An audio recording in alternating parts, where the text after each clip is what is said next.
All right. Well, the second shift then into the realm of guidance for living one's life, and it goes from truth to the immediate satisfaction of desire, right? From truth to satisfaction. Kind of a different path to take. You might think, oh, I've gotten the right answer, and you feel good about it, but this is a shift in a different way.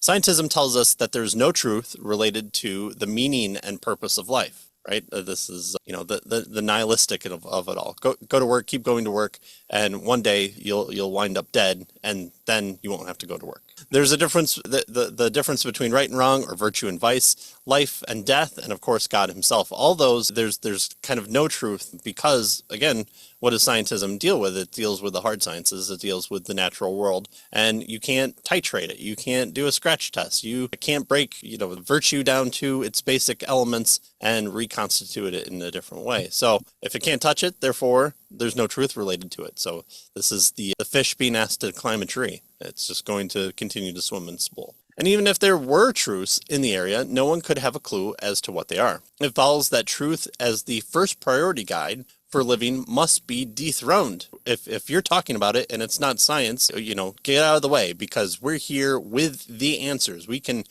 show you, we can point to you, we can walk you through the experiments, and therefore we have a greater truth claim because we can do the things that science does, and science is the area of philosophy, well, not philosophy because that'd be wrong. The area of science that we can point to point back to all these things we're able to do. Well, that's just because it's able to do those things because of what it is. And so it's trying to bite off more than it can chew there. Well, after all, who can guide his life by an unknowable set of truths that probably aren't really there anyways? But people need something to guide their lives, and so the absolution of instant gratification and the satisfaction of personal desires have replaced truth. So again, this is if you get a good feeling, do whatever you want as long as it doesn't hurt other people. Again, there's a sneak in there of kind of utilitarianism, but this do what thou will, which harkens back to Satan in Paradise Lost. So we might want to think about exactly what we're quoting there when we use those things. Right. And then the third shift he suggests here is in ethics. And he says it goes from positive duty, right, and virtue to do no harm minimalism. So what is that all about? Right. Well, he says, given scientism, moral knowledge is impossible because it's not a physical,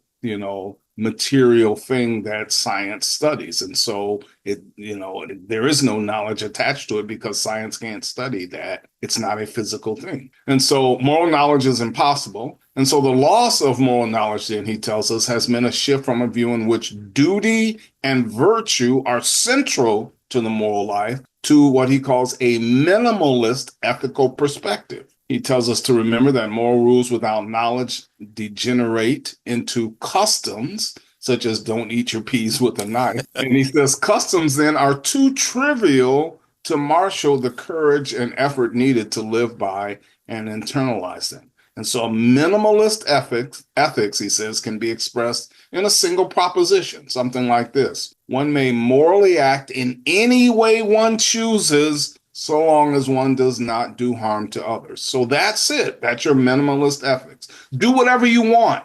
Act any way you want, as long as you don't harm others. Boom, now you're being ethical. Yeah. So this positive duty, these are your oughts. And what ought you do for your fellow man?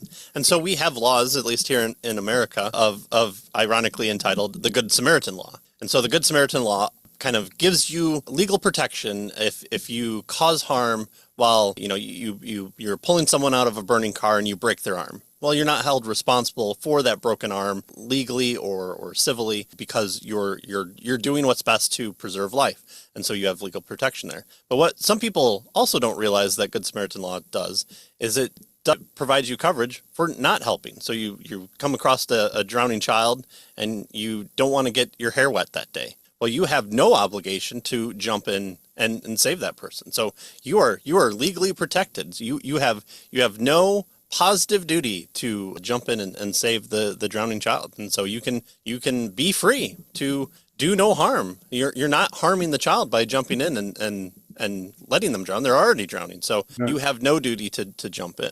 Now, do we want to live in a society like that? Let's turn to another example and look at the court system. You have a duty there. you're charged with a duty to view everybody as being innocent until proven guilty. Well, if you have no positive duty in the world, if it's all just do no harm, minimalism, you can say, well, yeah, sure, I'll do it, but that person looks shady, and I think they've already done it, so I don't even have to listen to it.